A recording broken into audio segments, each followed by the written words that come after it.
welcome to the Lion's Den.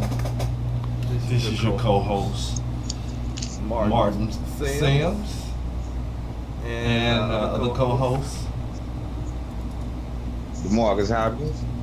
Alright. Coming to y'all today, man. We got This couple topics we're going to shed a little light on, man, and give our opinion on. This is all this is. This is our opinion, so, if you want to get mad, you get mad in my opinion. Everybody got one.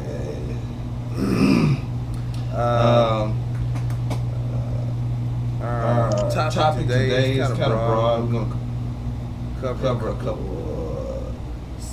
topics to cover, but the broad topic will be will the black race survive?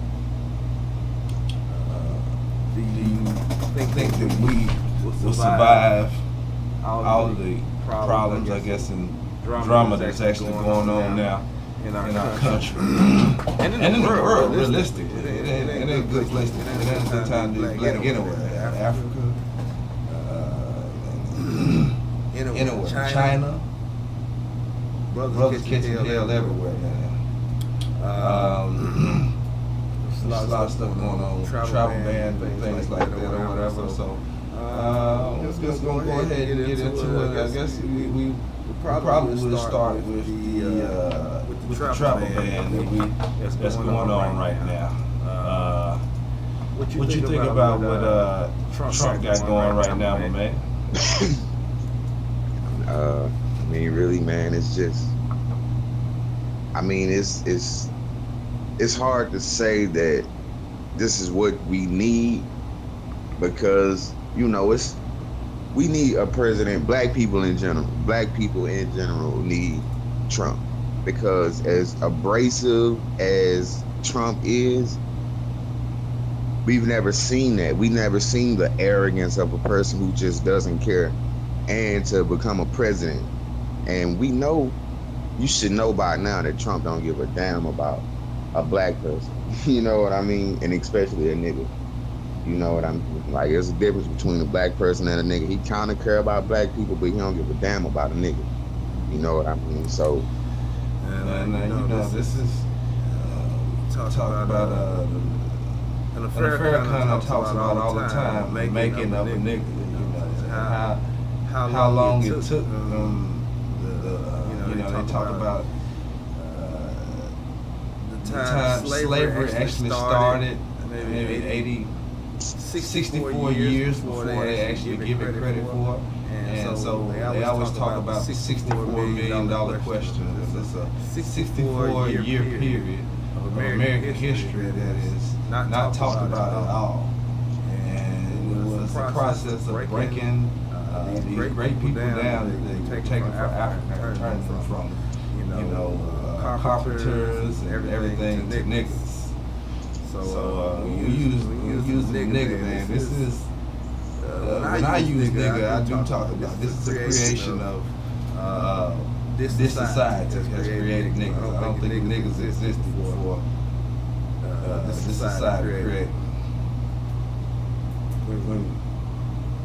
I mean, that could be true.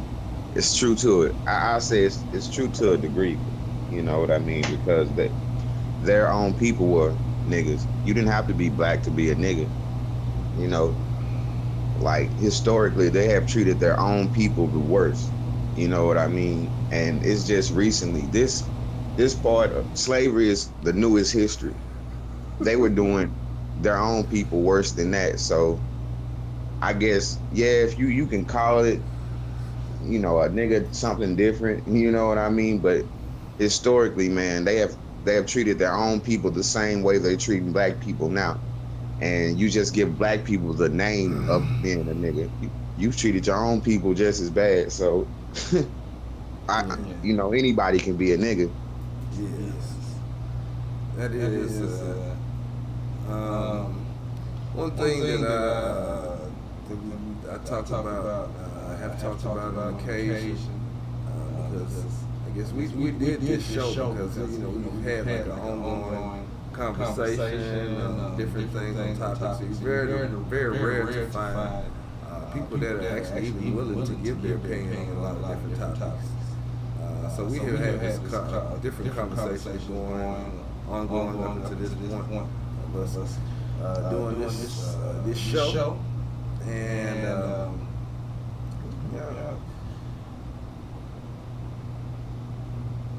it is a interesting situation as far as how this thing's grown, how America and everyone has gotten to where we are.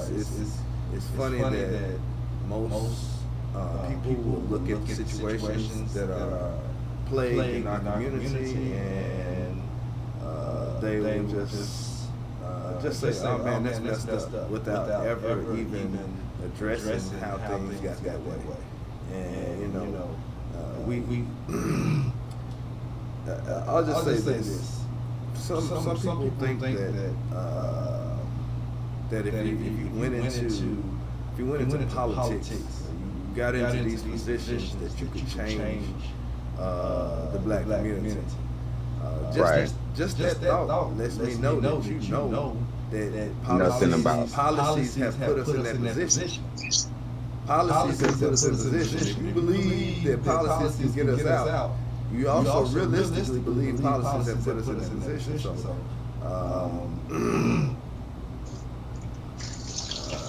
yeah, I mean, I definitely believe that. I don't think it's necessarily that it can't be done.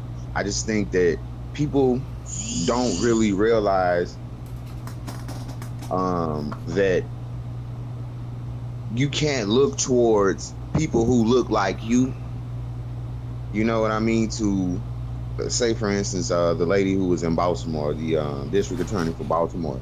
Mm-hmm. Like, there's so few of black representation within the legal systems, the government. Like, I was reading, there's only been 10 black senators, and since let me not say the exact day, but let's just say, let me give you a round number. Within the last 110 years, there's only been 10 black senators.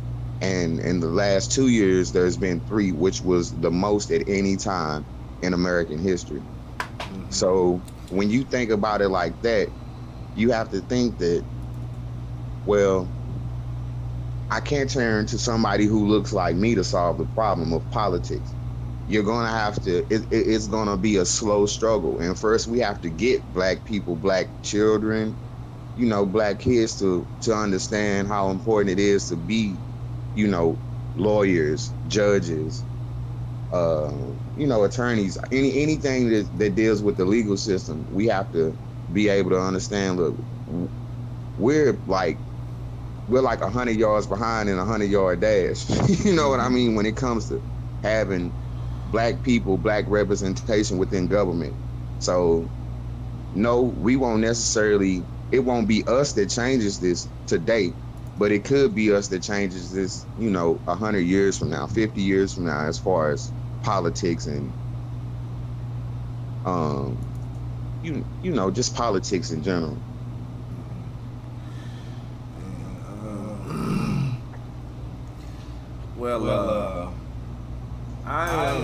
I'm not really sure. Like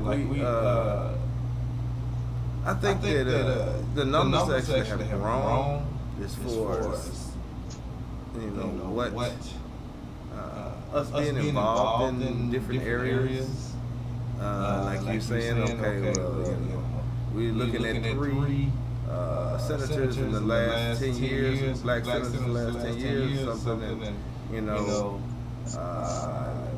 you may look at that like that's nothing. But when you look at it and realize that, over 100 something years, it's only been 10, and you said that number comes. And basically a third of them have been within the last 2 years, 2 to 3 years, with Obama being one of them. So, with that being said, you have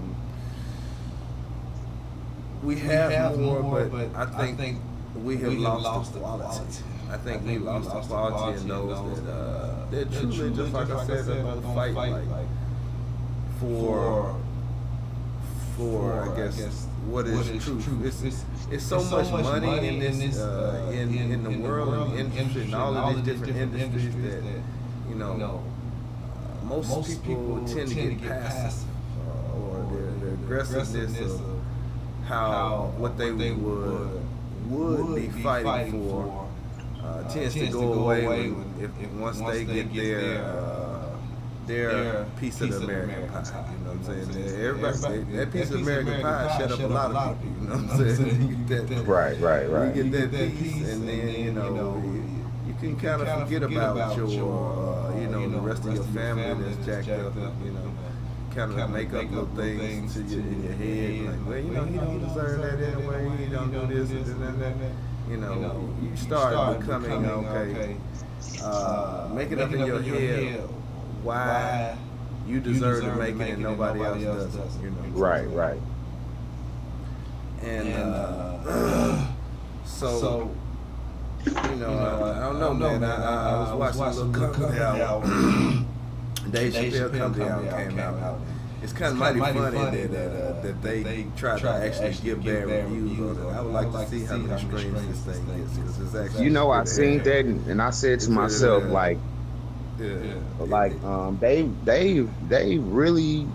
he's really open with the race. Yes, that's all the greats are like that. All of the greats. That's why I said, man, when it come down to it, Kevin Hart will make all the money in the world. He would never be mentioned with Richard Pryor and Dave Chappelle and all of those guys. Only to idiots that only look at money. And there's more and more people starting to do that. You know what I'm saying? Those people that, I mean, a lot of different genres I could go to, but I go to hip hop. You know what I'm saying? Say Jay-Z won because he got the money. You know what I'm saying? Look at him. He got the money. Whereas, I can't, how much money you got is not going to determine, your greatness to me. In any, I don't care what it is, unless we're in a money-making contest. If you're in a money-making contest and you got the most money, you the shit. You know what I'm saying? But if we're in a freedom contest, all that, whatever, how much money you got don't matter. Are you free? And what was the Rockefeller? Rockefeller just passed, right? You heard about that? I heard something like that, man. I'll throw this in real quick before you go into yours. This man had like 10 heart transplants. I mean, I may be giving. You just took the words out of my mouth. That's the only reason I brought him up. Money can buy you all the hearts in the world, but when it's your time to go, nigga, you gon' go. You about to go. Man, that's like, oh my goodness. Like I said, I'm glad that this movie Get Out came out because we can listen to people. And we can see kind of like bringing up stuff that's already known of how valuable black organs and black people are, and how little we know that. Because I think that was displayed in there, you know what I'm saying? Because that's realistically how most of us are just trying to fight just to fit in. When in actuality, we fight to fit in and everybody else fighting to be like us. It makes no sense. You know what I'm saying? Yeah, it doesn't. I was reading and it said that melanin is if you were put a price on melanin would be $353 a gram. Yes. Making it one of the most expensive things to possess. Yes. So and they actually I saw that thing, but they actually are selling melanin at this point. So what you it is man, like I said, man, y'all think that's the game. They gonna be taking your tan, nigga. They gonna They gonna have niggas. They gonna start snatching niggas off the street. They gonna be pitch black, and then when they return them, they gonna be white. They gonna put some pale niggas back to the house. What you think going on right now? Why you think all these missing little black women and black boys and men is gone missing? These people, like, there is no way in the world. This is a national issue. This isn't a. You gotta understand. It's, you know, it's national. Only thing is national. See, you mean to tell me 60,000, not just 60,000, anybody?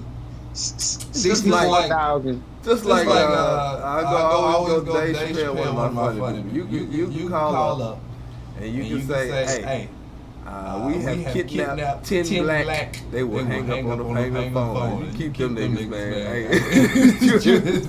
It is not a crisis in America until it reaches white people. You know what I'm saying? But one white person equals a crisis, and 64,000 black people just equals. I'm sitting up here tripping on this, man. It seems like, you know, I should be getting Shaquisha alerts, nigga, 24/7, nigga. Why ain't getting is your phone going off a Shaquisha alert, nigga? Man, shit. I wish.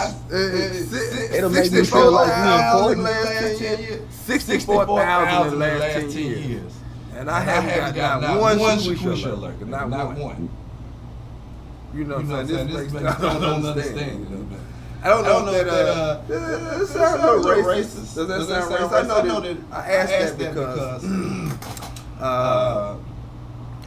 because you know, when people make jokes, I kind of have a thing of maybe some comedians or the reason why comedians that stick on race do so well is just to be honest with you, you are like the only place you can go and hear nigga jokes. And I'm of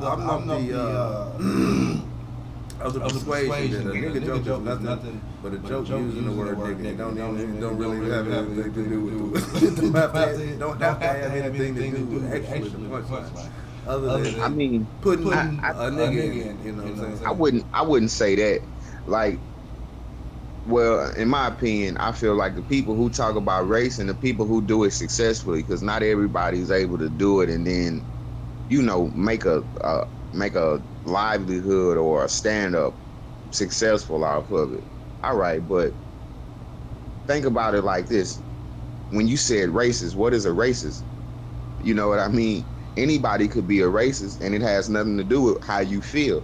It has everything to do with who you are and how you feel your community identifies. So me being a racist, something that a racist would say, and regardless of what color you are, let's just say I'm black, a racist would say, I'll look at a Mexican, and I'm just making an example. I'm not saying this is to be true, I'm just making an example. Mm-hmm. So maybe a black person who grows up different, families are different, cultures are different than Hispanic families. They grow up treating their kids two different ways. And a black person, just because they're black, says, if I was their parents, if I was their kids' parents, I'd whoop their behind, or they wouldn't act a certain way. And that's just because you think, well, black people may do things differently than another group of people. And that's not saying that, oh, okay, I'm better than you. That's just saying we have a different way of dealing with things. And this is true because the Asians have a different way of handling things. The majority of Asians have a way of doing things. The majority of Europeans have a way of doing things. The majority of black people doing things. So anybody could be a racist, you know, anybody. Well, but to practice, go ahead. People, the difference is some people actually practice their ideologies, you know, and no one, like, I don't have the right to force the way I look at life on you, just like you don't have the right to force the way you look at life on me. That's what makes it racism. you're trying to portray a certain life on what you think a person should be. So anybody could be a racist, but when to get back to the jokes, say for instance,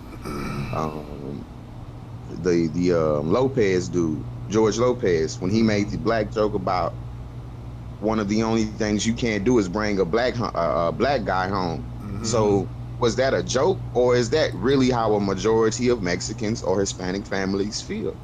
Well, and I actually am one of those that like when I just look at the whole situation, it's no way that I can really be mad at George Lopez. He's actually on a tour right now with trying to bring blacks and Mexicans together. Him and West. So I'm not, but so I do understand, but I do understand that there are. He's telling the truth about the cultures. Exactly, and that's exactly what I mean. The population, you get there, the population. Just like to be honest with you, everybody said the Chinese people were black. You know what I'm saying? How is people start out black and then decades later they just get lighter and lighter? It's what it is. It's the survival of the lightest. That's basically what it is. So if you tend to actually have more of an advantage being the lightest skinned person anywhere in the world. It doesn't matter. Farrakhan pointed that out of even to the leaders. Said you go to the true. This is true. Right. Of all black countries, they still would throw.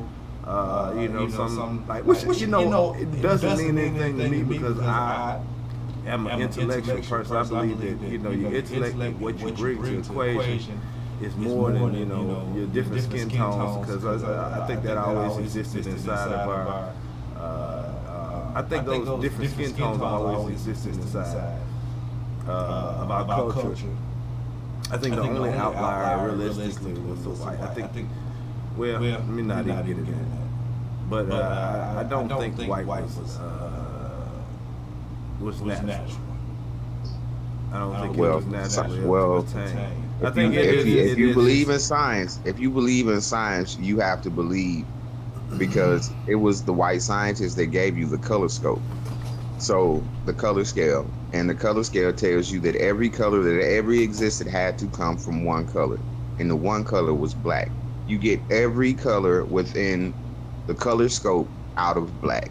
You get no other color that can produce every color. Black is the only color that can produce every color in the color scope. So and white is the most recessive color. And this is not me saying, okay, well, this is not me saying this is because of how I feel. No, we learned this from Europeans. You know what I mean? And this is nationally, worldwide, respected. Everybody accepts it. So if we're going on the color scale, we have to believe that everything that comes, every person has to have come from white. I mean, not from white, from black. I'm sorry. Any color. Any person had to have come. Well, let me say it like this: the first person had to have been a black person. I just thought you couldn't. Wow. I don't know, man. That I just when I start thinking about saying that it's a recessive thing. I don't know, man. It's actually, I'm just gonna say we're gonna actually go ahead and move on to another topic on the same thing. These vaccines. They've been putting out.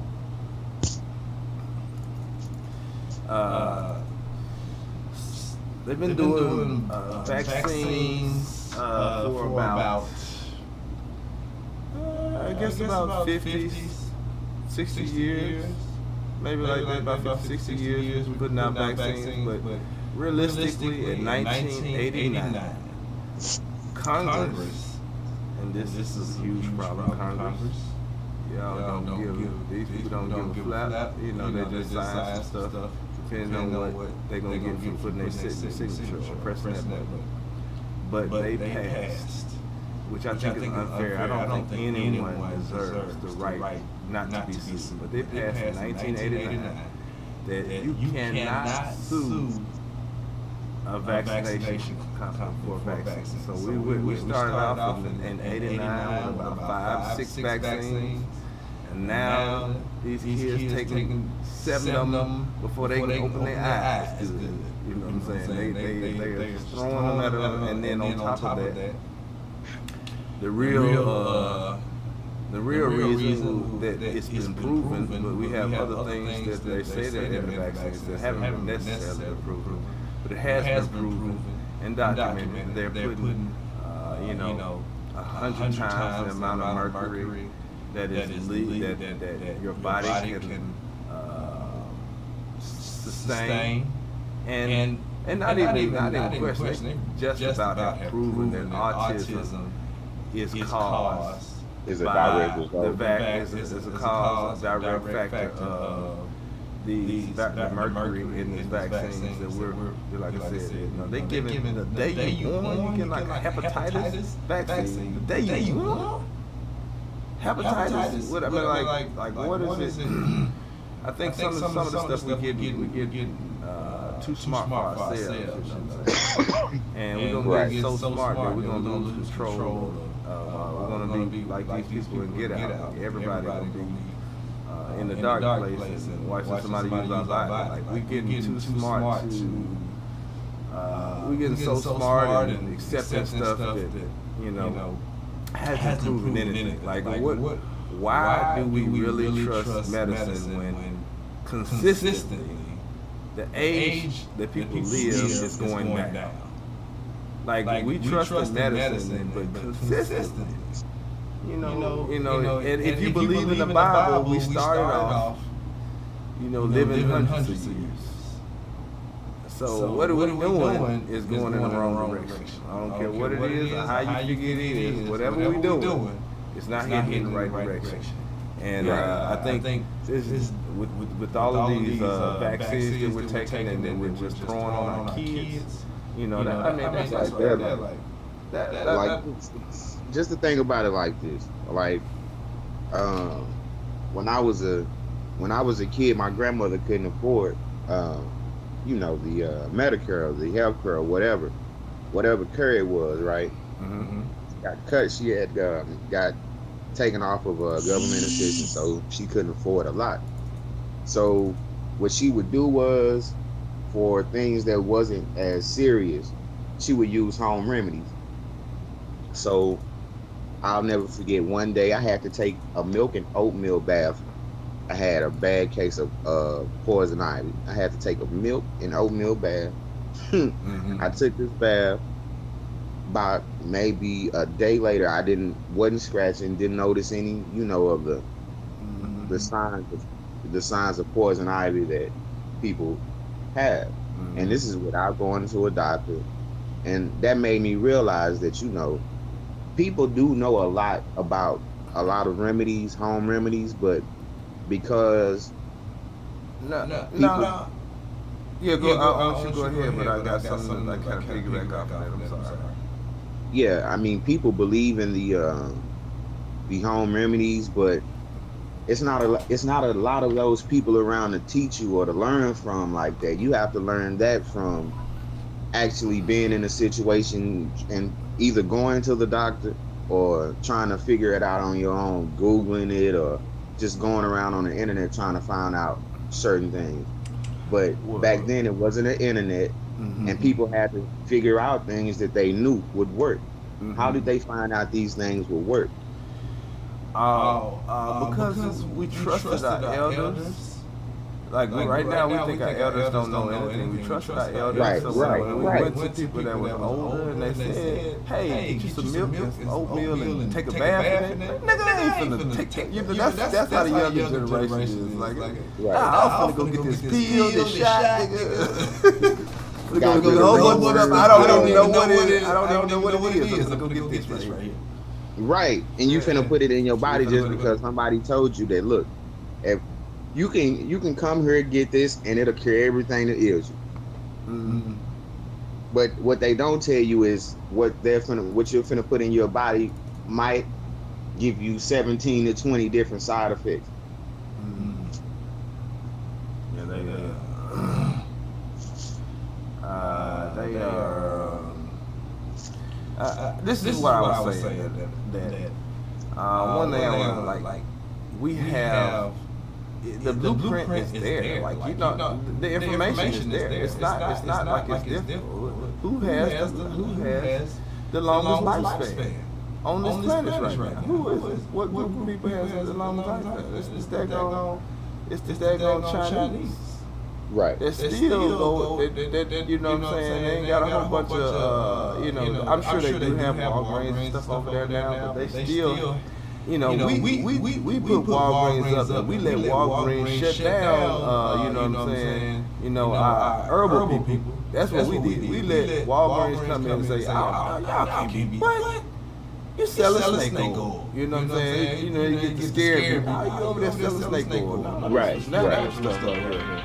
This is some natural stuff over here. Hold on. Go ahead. All right. Hey, we carry it for a second, man. What do you? No, I just thought that we don't listen. We don't listen. Hey, Smoke. Yeah. Could you carry it for another one time? Yeah. So basically, like when basically all the information that's need to be known, or that not information, the wisdom that not everybody knows, that you have to get from your grandparents, you have to get from your great grandparents, you have to get from your great uncle, or somebody who lived two, three decades, you know, 3, 4, 4, 5 decades to understand, you know, how much of life there is that you may have not seen, you may have not understood. So yeah, I definitely agree with you when you say that we don't listen to our elders as much, and I really believe that we're so comfortable with going to the most convenient thing that's there, the first thing that's available to us, that we don't want to cipher through information to determine what's the best route to go. It's just the most convenient thing to do, or that's where it seems like we're at today.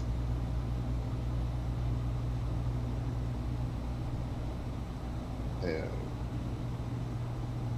And so yeah, and just thinking, and also just thinking, like, how old are the mothers and the grandmothers now who's giving information? You know, how long have they been around the information that was given to them? Like, say for instance, for me, my grandmother was 70 when she passed, so, and I was 30. So, you know, that's about of course, for me, that's 25 years of just absorbing a lot of the things, you know, that I may have not seen on TV that was advertised, being used the same way, that was just a different brand or maybe a creation of her own. So it's like, well, we really have to start getting to see, like, you know, what does this herb do? What does this spice do? What is this? You know, how does this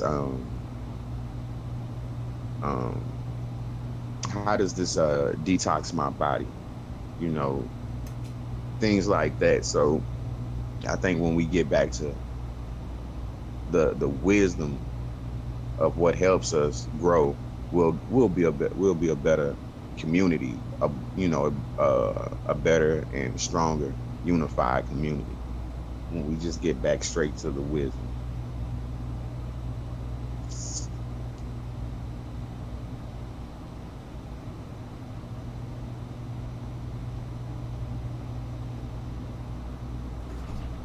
You there, Marty?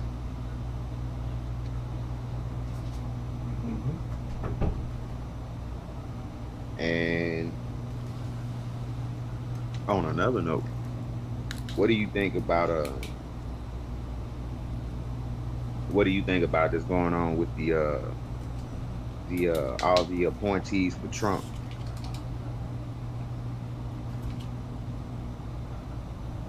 Can you hear me, man?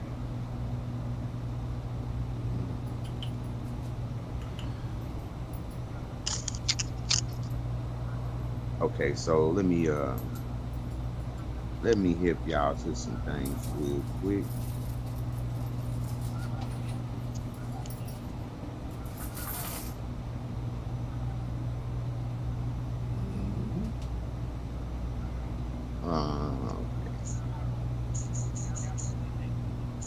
I'm about to. Okay. So this is the this is the latest news that people may have not remembered or may have just been overlooked because of what's going on right now. So yesterday there was a vote for a certain bill, for the Obamacare bill. I'm sorry, the Affordable Health Care Act bill. To basically, they're trying to rip apart the entire bill. Well, that didn't work. But what did work was the passing of the Keystone Pipeline. So the same day that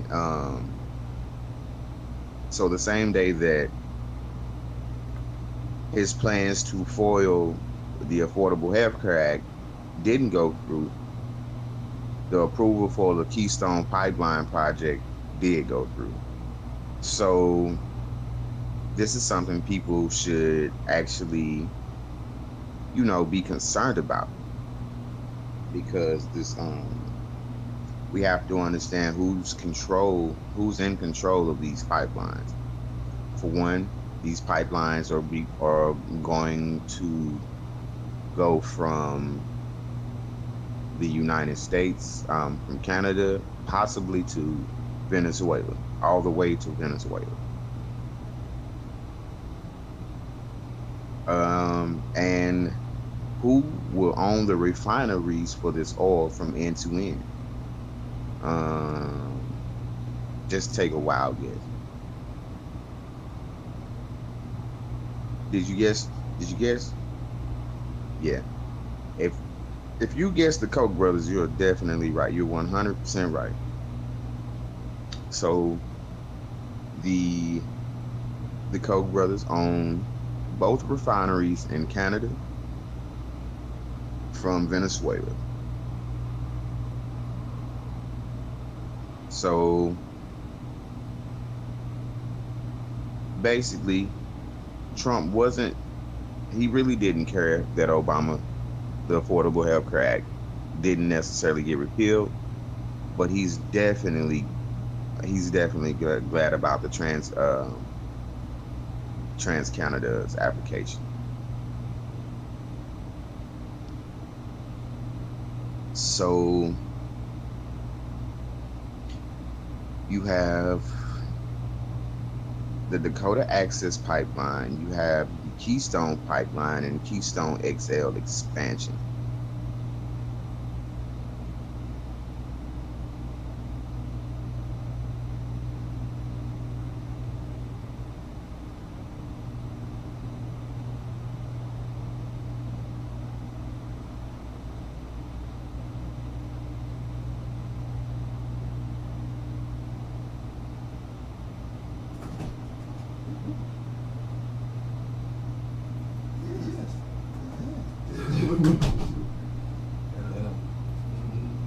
So, yeah, that was a definite win for Trump. Hey, Smoke man. I'm gonna call you back, man. All right, man. I'm gonna call you back. We'll start it up again. All right. All right.